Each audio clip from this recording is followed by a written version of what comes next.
Hello students, myself Rakesh Misra. In previous video lecture you have learned the monosaccharides, oligosaccharides, their structure, their nomenclature and the properties, whatever they involve together in the synthesis of carbohydrates. In this video lecture you will learn the concepts of polysaccharides. Poly means many. Poly means many. Many for what? Listen carefully. Many for what? Many for the monomeric units of monosaccharides. When more than 10 monomeric units of monosaccharides involved, there will be the polysaccharides. In case of up to 10 monomeric units of monosaccharides, there will be the oligosaccharides. As you all know, when the 2 to 10 monomeric units of monosaccharides involved, there will be the oligosaccharides. What happened if the more than 10 monomeric units involved in the synthesis of carbohydrate, there will be the polymerization begin, and the polymerization synthesized, that is known as the polysaccharides. As you all know, the saccharum means the sugar, because the units, monomeric units of carbohydrates are sweet in taste. Just opposite of the polysaccharides from monomeric units, polysaccharides are sweetless. So saccharides means the carbohydrates. Saccharides means the carbohydrates. So you can explain the carbohydrates as the polysaccharides are defined as the polymers of carbohydrates. Polysaccharides are the polymers of carbohydrates. It consists similar types of monomeric units of monosaccharides. It consists similar types of monomeric units of monosaccharides. For example, the 1 glucose, so many glucose if the involved, there will be the synthesis of polysaccharides. More than 10 monomeric units of monosaccharides involved, there will be the polymerization begin, and there will be the absolutely polysaccharides. In organic chemistry, when the similar types of monomeric units involved in the synthesis of polymer, there is the concept known as the homopolymer. Suppose that one is glucose, another also glucose. Suppose that it consists 100 monomeric units and each one is the glucose, then that kinds of polymer is known as homopolymer. So the concepts, that is the polysaccharides or the saccharides, polysaccharides or the polymers of carbohydrates are homopolymers. They form the homopolymers. So what is heteropolymers? It is your homework. What do you mean by heteropolymers? This is the homopolymers. When the similar types of monomeric units involved in the synthesis of polymers, there will be the homopolymers. For example, the polysaccharides. In polysaccharides, the similar types of monomeric units of monosaccharides involved in the synthesis of the polymers of glucose, polymers of carbohydrate, there will be the homopolymers. Homo means similar. Now the next important concept regarding the polysaccharides are they all are sweetless. They all are sweetless. ये मीठे नहीं होते हैं. मैंने बताया कि इनकी monomeric units है, यानी कि इसको एक ब्रेक कर देंगे तो ये मीठा लगेगा. ये मीठा लगेगा, यानी यूनिट्स में जब आ जाएंगे ना, जब ये ओलिगोसैकेराइड्स में आ जाएंगे तो ये मीठे लगेंगे, अदरवाइज ये मीठे नहीं लगते. ठीक है. वाटर इनसॉल्युबल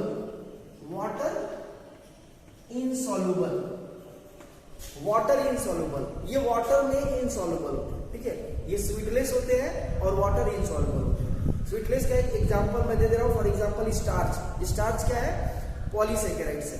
स्टार्च को जब आप मुंह में लेकर के, जैसे कोई छोटा सा चपाती रोटी का टुकड़ा लेकर के मुंह में चबाइए, जब आपके सलाइवा से एमाइलेज उस पर एक्ट करेगा तो स्टार्च को ब्रेक करना शुरू करेगा. स्टार्च के बीच में ये कौन सा बॉन्ड है मैंने बताया था, जितने भी मोनोमेरिक यूनिट्स होते हैं उसमें बीच में कौन कौन से बॉन्ड बनते हैं? एब्सोल्युटली राइट, वो सब ग्लाइकोसिडिक बॉन्ड होते हैं। जब सारे ग्लाइकोसिडिक बॉन्ड ब्रेक होंगे तो पॉलीसेकेराइड स्टार्च का ब्रेक होगा पहले ऑलिगोसेकेराइड्स में, फिर वो ब्रेक हो जाएगा मोनोसेकेराइड्स में। यानी कि जितना देर आप मुंह में उसको चबाएंगे, एमाइलेज एंजाइम जिसको बोलते हैं सलाइवरी एमाइलेज, उस पर ब्रेक करता रहेगा। इसको ब्रेक करेगा, ये ग्लाइकोसिडिक बॉन्ड को ब्रेक करता रहेगा और उसको ऑलिगोसेकेराइड्स और मोनोसेकेराइड्स में ब्रेक कर देगा।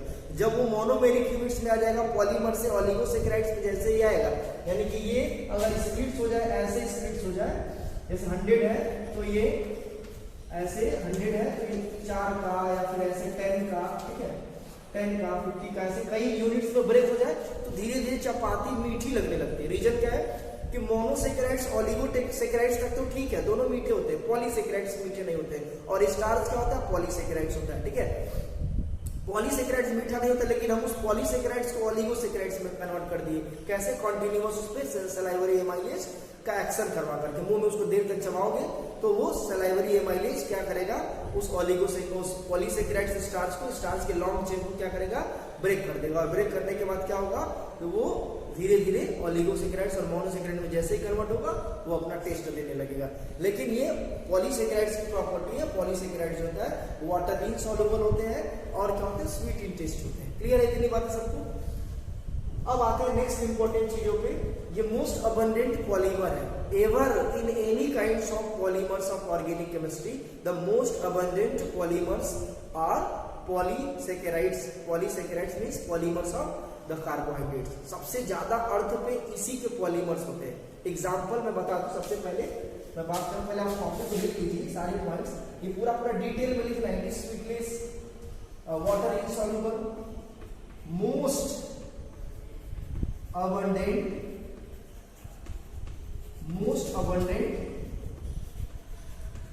polymer of on earth, most abundant polymer of earth. Why? Because it form the major components of major ingredients of the living body. For the major ingredients of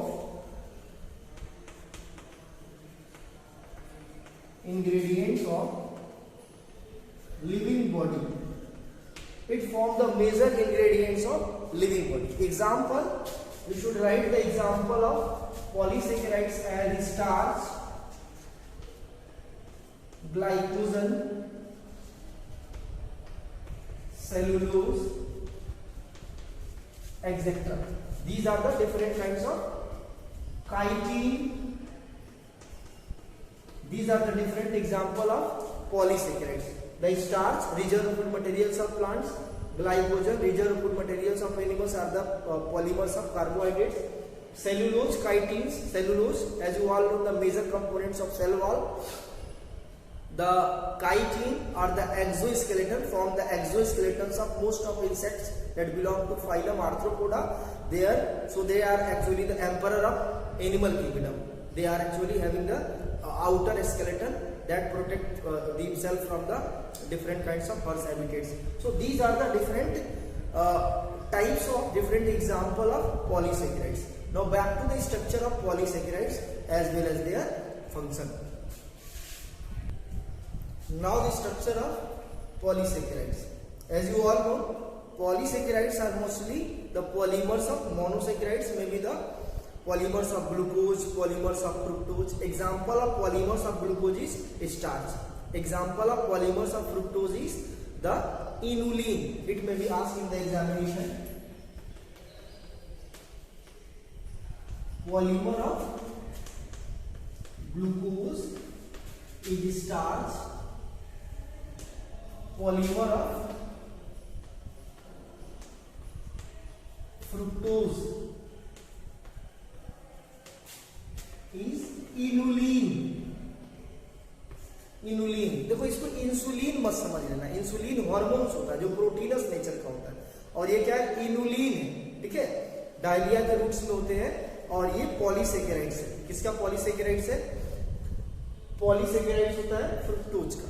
तो ये बहुत important है कि what is the difference between inulin and insulin. ये exam में आ सकता है, ठीक है। एग्जाम में अगर नहीं भी आए तो आपका कॉन्सेप्ट थोड़ा सा अगर मिस्टेक कर रहे हैं तो यहाँ पे आप मिस कर बैठेंगे कि इनुलिन का कॉन्सेप्ट क्या होता है, इंसुलिन। इंसुलिन जो पैंक्रियास से सीक्रेट होता है, ब्लड ग्लूकोज लेवल को डाउन करता है, ठीक है। और ये क्या है, इनुलिन है, ये पॉलीमर ऑफ फ्रुक्टोज है, ठीक है। अब आते हैं स्टार्च का सिंपल स्ट्रक्चर। ओवरऑल हम पॉलीसेकेराइड का स्ट्रक्चर बता दे रहे हैं कितने टाइप के होते हैं। पॉलीसेकेराइड्स में भी लीनियर चेन स्ट्रक्चर, पॉलीसेकेराइड्स में भी लीनियर चेन स्ट्रक्चर, पॉलीसेकेराइड्स में भी linear chain structure and polysaccharides में भी coiled loop structure. First of all, you need to focus over the polysaccharides. Name the example आ सकता है, draw the structure of linear chain structure of polysaccharides and example. तो अभी बता दे रहे हैं कि किसका एग्जाम्पल होता है लीनियर चेन स्ट्रक्चर। देखो जितने भी स्टार्च होते हैं ना, स्टार्च में सेलुलोज, सेलुलोज जो भी है, जितने भी सेलुलोज होते हैं, जैसे भी सेलुलोज हो, सेलुलोज का स्ट्रक्चर क्या होता है, लीनियर चेन स्ट्रक्चर होता है।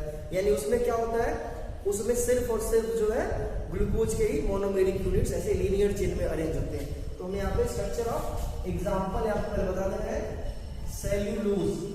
और ड्रॉ कैसे करेंगे देखो ध्यान से। लास्ट वीडियो लेक्चर में आपने ऑलिगोसेकेराइड्स, एक डाइसेकेराइड्स का एग्जांपल देखा होगा कि एक ग्लूकोज जो है दूसरे ग्लूकोज से कैसे लिंकअप होता है। तो एक छोटा सा ग्लूकोज कम है, यहाँ पे एक ट्रेलर बता दे रहा हूँ, ऐसे आपको समझ में आ जाएगा, ठीक है। ये आप स्ट्रक्चर देख के बता देंगे कि ये यहाँ पे क्या सारी चीजें कैसे प्लेस होगी। यहाँ पे CH2OH होगा, CH2OH, ठीक है। बाकी यहाँ पे HOH HOH ऐसे होगा। लेकिन अगर ये दो डाइसेकेराइड्स दो के साथ अगर मिक्सअप होता है तो क्या होगा, इस तरह से स्ट्रक्चर बनेगा, ठीक है। यहाँ पे CH2OH और ये तीसरा अगर जुड़ेगा तो क्या बनेगा, इस तरह से स्ट्रक्चर बन जाएगा, ठीक है। मेरे फिर मत जाओ, मेरी थोड़ी सी प्रैक्टिस है, इस वजह से मैं जल्दी जल्दी बना पा रहा हूं। ऐसे ही long chain of monomeric units अगर जुड़ेंगे तो इस तरह से जुड़ते जाएंगे, ठीक है। लॉन्ग चेन अगर जुड़ेंगे तो इस तरह से क्या होंगे, ये जुड़ते जाएंगे, ठीक। तो ये लॉन्ग चेन मोनोमेरिक यूनिट्स ऐसे आपको जुड़ते जाएंगे, ठीक है। तो ये सपोज दैट मैं छोटा सा एक सर्किल बनाता हूं, चेन में जब जाएंगे, चेन में लीनियर चेन स्ट्रक्चर, तो ये क्या हो जाएगा, ऐसे ही सेलुलोज का स्ट्रक्चर जंजीर की तरह से जुड़ते जाएंगे। एक ग्लूकोज मॉलिक्यूल्स हुआ, दूसरा तीसरा, ऐसे मोर देन 100 मोर देन 200 ऐसे बहुत सारे ग्लूकोज के मॉलिक्यूल्स आपस में जुड़ते जुड़ते ऐसे एक लीनियर चेन स्ट्रक्चर बना देंगे और वो स्ट्रक्चर हो जाएगा सेलुलोज का, ठीक है। आई होप आपके सेलुलोज का स्ट्रक्चर क्लियर हो गया होगा। अब लॉन्ग चेन ऐसे बनाते जाएंगे, एक दो बार प्रैक्टिस करेंगे मेरी तरफ से तो आप दो बार में ही बना लेंगे, दो तीन बार की प्रैक्टिस में बना लेंगे। आप जानते हैं रियल स्ट्रक्चर ऐसा नहीं होता। सिंगल अगर ग्लूकोज का स्ट्रक्चर बनाएंगे तो कैसे बनेगा, यहाँ पे H, यहाँ पे H, ठीक है, OH H OH H H OH ऐसे बनाते चले जाएंगे, H OH H इस तरह से बनेगा। लेकिन हम बार बार सब सारी चीजें नहीं लिख रहे हैं, सिर्फ एक बेसिक प्लेटफॉर्म बना दे रहे हैं क्योंकि बिल्डिंग ब्लॉक्स है। ये क्या है, these are the building blocks, यहाँ पे इसको बना दिया। ये क्या है, बिल्डिंग ब्लॉक्स ऑफ ग्लूकोज, ये ग्लूकोज का बिल्डिंग ब्लॉक्स है। और ये क्या रिप्रेजेंट कर रहा है, this represent the glycosidic bond, this represent the glycosidic bond. So building block क्या हो जाएगा, ग्लूकोज का मोनोमेरिक यूनिट्स, और ग्लाइकोसिडिक बॉन्ड एक मोनोमेरिक यूनिट्स को जोड़ रहा है दूसरा मोनोमेरिक यूनिट्स। आई होप आपको कॉन्सेप्ट स्टार्च का, इसका सेलुलोज का तो अच्छे से समझ में आएगा। जंजीर की तरह से लीनियर चेन स्ट्रक्चर ऐसे बनते जाते हैं। कॉन्सेप्ट में रखना कि एक एक जो है, ये जितने भी हैं वो सब के सब ग्लूकोज के होमोपॉलीमर्स हैं। इसी वजह से ये जितने भी पॉलीसेकेराइड्स होते हैं वो सब होमोपॉलीमर्स होते हैं, ठीक है। तो ये सब क्या है, सब के सब ग्लूकोज है, ये भी ग्लूकोज है, ये भी ग्लूकोज है, ये भी ग्लूकोज है। It means they all are homopolymer, ठीक है, ये होमोपॉलीमर्स होते हैं, ठीक है। तो ये एग्जांपल है, इसको हम सेलुलोज के फॉर्म में ले लेंगे। क्लियर है ना। सेल वॉल के फॉर्मेशन में कुछ इसमें से ऐसे एक्स्ट्रा, कुछ स्पेशल एक्स्ट्रा जो है स्ट्रक्चर आ जाएंगे, जो मैं सेल वॉल का कंपोजिशन अभी जब समझाऊंगा तो इसमें क्लियर कर दूंगा। फिलहाल आप सिर्फ और सिर्फ अगर सेलुलोज का स्ट्रक्चर बना रहे एग्जाम में आ जाए तो ऐसे आप आसानी से लीनियर चेन स्ट्रक्चर जोड़ दीजिएगा, ठीक है। जितना भी मैक्सिमम कर सकते हैं आप कर दीजिएगा, एक कॉपी में जितना आ जाए कोई प्रॉब्लम नहीं। तो ये क्या हो जाएगा, linear chain structure of cellulose. Now back to the next structure that is the coiled loop structure, coiled loop structure of the starch. अब स्टार्च का स्ट्रक्चर चेक कर लेते हैं, कॉइल्ड लूप स्ट्रक्चर यानी कि coiled loop structure of the polysaccharides. ये तो linear chain structure of polysaccharides है, एग्जांपल सेलुलोज। अब आते हैं coiled loop structure of polysaccharides, example क्या हो जाएगा, starch. Now the coiled loop structure, first heading क्या डालेंगे, स्ट्रक्चर ऑफ पॉलीसेकेराइड में फर्स्ट हेडिंग डालेंगे लीनियर चेन स्ट्रक्चर, एग्जांपल क्या लिखेंगे, सेलुलोज। सेकेंड हेडिंग क्या डालेंगे, कॉइल्ड लूप स्ट्रक्चर, एग्जांपल क्या डाल रहे हैं, एग्जांपल आपको डालना है द स्टार्च। ठीक है, स्टार्च क्या होता है, कॉइल्ड लूप स्ट्रक्चर। देखो ये भी ग्लूकोज का 1 2 3 4 ऐसे बहुत सारे मॉलिक्यूल्स आपस में जुड़ते हैं, लेकिन चेन नहीं रह जाता, कॉइल्ड हो जाता है। फॉर एग्जांपल सपोज दैट यहाँ पे बना दे रहा हूं, जैसे आपको मालूम है कि एक जो है ग्लूकोज मॉलिक्यूल्स दूसरे ग्लूकोज मॉलिक्यूल्स से कैसे जुड़ता है, सबको पता है, इस तरह से जुड़ता है। ठीक है, ऐसे जुड़ता चला जाता है, लेकिन मैं आगे जो जितने ग्लूकोज मॉलिक्यूल्स है उसको मैं सिर्फ ऐसे कॉइल्ड के फॉर्म में दिखा दे रहा हूँ, सिर्फ एक बड़े से कॉइल्ड के फॉर्म में। सपोज दैट एक को आप ऐसे मान लीजिए, ठीक है, दूसरे को आप ऐसे मान लीजिए, तीसरे को आप ऐसे मान लीजिए। ठीक है, तो ये अब ये बार बार इस तरह से आप बनाने में थोड़ा सा प्रॉब्लम होगा, इसलिए आप एक एक को, एक ग्लूकोज को ऐसे मान लीजिए, दूसरे को ऐसे मान लीजिए, तीसरे को ऐसे मान लीजिए। लेकिन ये कॉइल्ड में कैसे होते हैं, इस तरह से जुड़ते जाते हैं, और इसमें एक ग्लूकोज का मॉलिक्यूल दूसरा तीसरा ऐसे सब जुड़ते जाते हैं। ये ग्लूकोज के जितने भी मॉलिक्यूल्स हैं ये सब जुड़ रहे हैं। कैसे जुड़ रहे हैं, ग्लाइकोसिडिक बॉन्ड से जुड़ रहे हैं। अभी सारी चीजें क्लियर हो जाएंगी। ये सब ग्लाइकोसिडिक बॉन्ड से जुड़ते चले जा रहे हैं, लेकिन ये आगे लूप भी बना ले रहे हैं। ठीक है, ये सब आगे क्या हो जाएगा, लूप भी बना ले रहे हैं। ठीक है, ये सब आगे जो है लूप बना ले रहा है। ये सब जितने भी मैं शेड कर दे रहा हूं ना, this represent the glucose molecules, this represent the glucose molecules.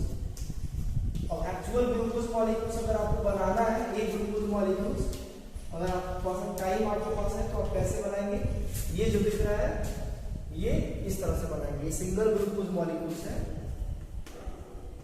Single glucose molecule, और इसका स्ट्रक्चर कैसे दिखता है, इसका स्ट्रक्चर इस तरह से दिखता है, सबको पता है, इस तरह से दिखता है। तो ये ऐसे जुड़ते जाते हैं। बीच में जो बॉन्ड दिख रहा है ना, ये सब जितने भी बॉन्ड दिख रहे हैं, ठीक है, ये जितने भी बॉन्ड, ये देखो ये क्रॉस नहीं कर रहा है, ये पीछे से जा रहा है, एक पीछे से जा रहा है, उसके आगे से कॉइलिंग स्ट्रक्चर। ये जितने भी बॉन्ड दिख रहे हैं ना, this is the glycosidic bond. ये सब क्या है, ग्लाइकोसिडिक बॉन्ड। ये सब क्या है, ग्लाइकोसिडिक बॉन्ड। ये सब ग्लाइकोसिडिक बॉन्ड। इट मींस ये क्या है sir, glycosidic bond, glycosidic bond. और ये क्या है, loop, loop of polymer. Clear है ना। आप स्टार्च टेस्ट पढ़े होंगे, स्टार्च का आयोडीन के साथ टेस्ट पढ़े होंगे, जिसमें स्टार्च जो है क्या होता है, स्टार्च प्लस आयोडीन कौन सा कलर देता है, अगर सबको पता है तो अच्छी तरह पता होगा। पोटैटो को कट करेंगे, उस पर आयोडीन डालेंगे तो क्या कलर मिलेगा, blue black, blue black. Clear है ना। बट ये क्यों ब्लू ब्लैक मिलता है, बिकॉज आयोडीन का मॉलिक्यूल्स इसी लूप में होल्ड हो जाता है, फिक्सअप हो जाता है, इसी में पैक हो जाता है और बाहर नहीं निकल पाता है, और फिर वो कलर दे बैठता है। ये आयोडीन का मॉलिक्यूल्स जितने भी I2 अगर इसको अगर इसी स्टार्च के साथ अगर हम ट्रीट करा रहे हैं, सपोज दैट इसमें अगर हम ट्रीट करा दे रहे हैं आयोडीन के मॉलिक्यूल्स को, तो ये क्या होगा, सारे आयोडीन के मॉलिक्यूल्स इसी लूप में फिक्स हो जाएंगे। तो क्या हो जाएगा, when iodine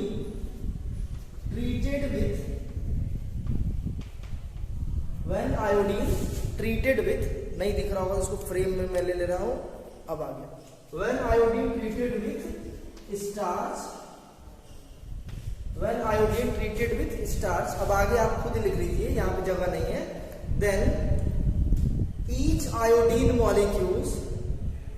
iodine molecules get fixed itself in the loop of starch and gives blue black color. Get fixed in a loop of starch and give blue black color. That's why starch gives blue black color with iodine.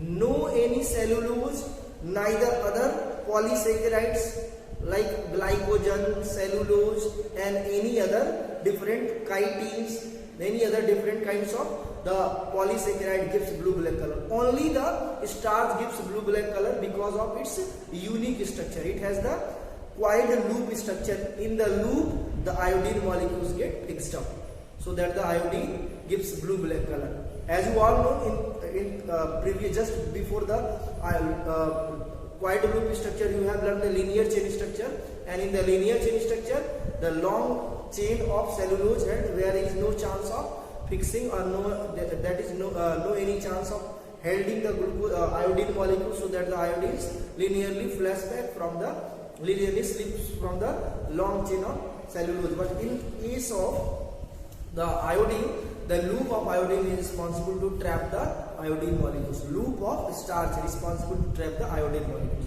This is all about the structure of starch, and in this session, in this topic, you have learned the how do iodine gives blue black color with starch. Now back to the next structure, the branch structure of polysaccharides. Now the branch chain structure. What is branch chain structure? In previous two heading you have learned the linear chain structure, example cellulose, the coiled loop structure, example starch. The third heading is branch chain structure, in which the chain consists of branching. For example, suppose that this is the chain and this is the branching of chain. This is the branching of chain. Keep it. Example of branch chain structure, glycogen. And as you all know, glycogens are the reserve food materials of animals. Example of linear chain structure, cellulose. Example of coiled loop structure, the starch. And example of branch chain structure, the glycogen.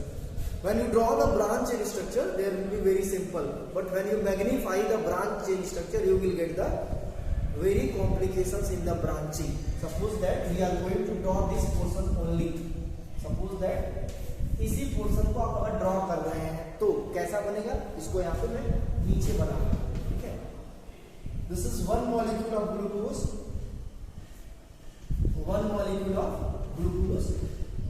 As you all know CH2OH, and this is glycosidic bond. This is another molecule of glucose. आपकी थोड़ी सी practice हो जाएगी ना तो ये सही हो जाएगी, CH2OH, ठीक है. This is the glycosidic bond. Third molecule of glucose, CH2OH. Fourth molecule of glucose, the CH2OH. यहाँ पे CH2OH को थोड़ा सा मैं एक्सपेंड कर दे रहा हूँ, ठीक है. Fourth group of the fourth glycosidic bond, and there will be the next CH2OH.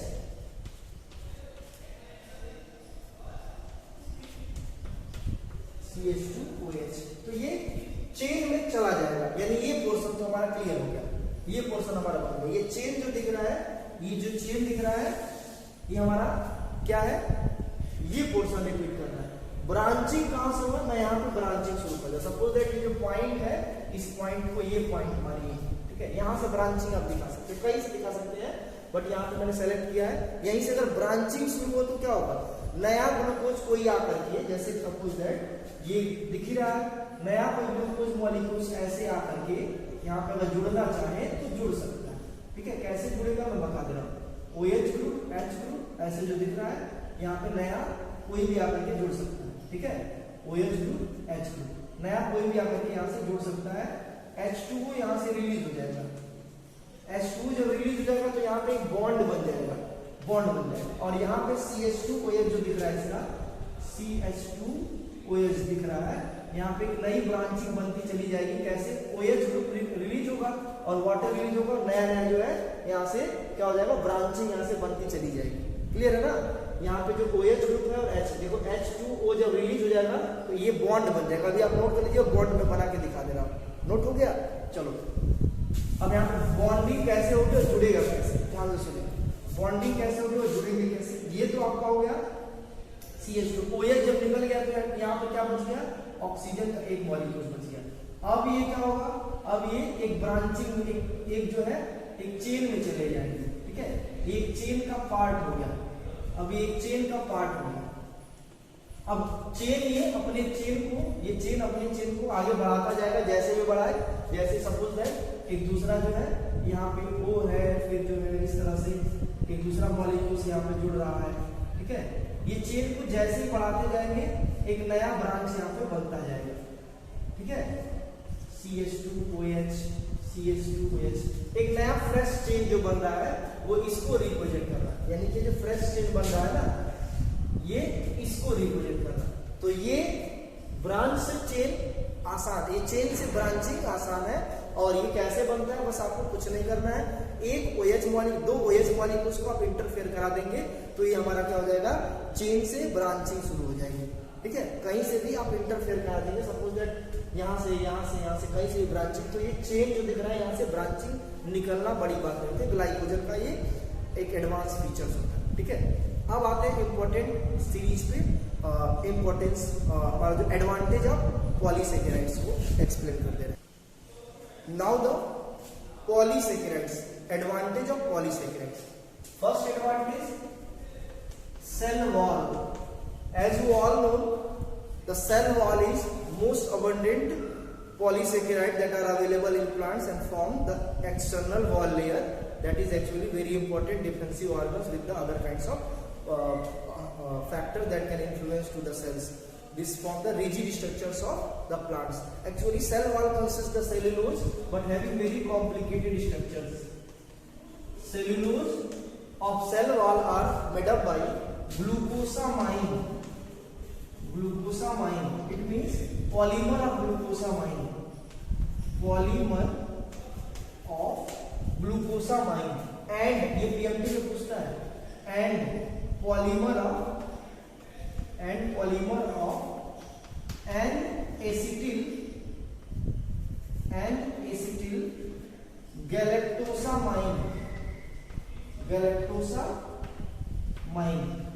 Polymer of glucosamine and polymer of N-acetyl galactosamines are the monomeric units of cellulose. Not only single glucose are involved, there is the derivatives of glucose as the glucosamines and N-acetyl galactosamines involved in the structure of the cell wall. And cell walls are the external cell layer or wall layer of the plant cells. It is the characteristics of plant cells only. Now the second important things, second advantage, the starch, glycogen, chitin and many things, cellulose, many things. Cell wall, it is clear, made up by cellulose, but the cellulose here need to describe in your own language having economic importance. Cellulose of plants are mostly used as a coir for the rope industry, for the mat industry and many kinds of cloth industry. The cotton cloths are the derivatives of polymers of cellulose. Starch, reserve food materials of plants, reserve food materials of animals. Chitins are the external exoskeleton of arthropods or insects. This should be explained in your own language. There is no need to write only the starch, glucose, chitin and cellulose. You should write the full explanation as I have explained you with the help of book, with the help of any kinds of source or with the help of video that I have just described before 2 minutes. So starch, glucose, chitin, how they are advantage, how they are having importance for the biotic living being, for the human welfare, for the economic importance, all about the advantage of polymers is over. In next video lecture you will learn the next polymers, next that is next biomolecules, that is protein. Thank you.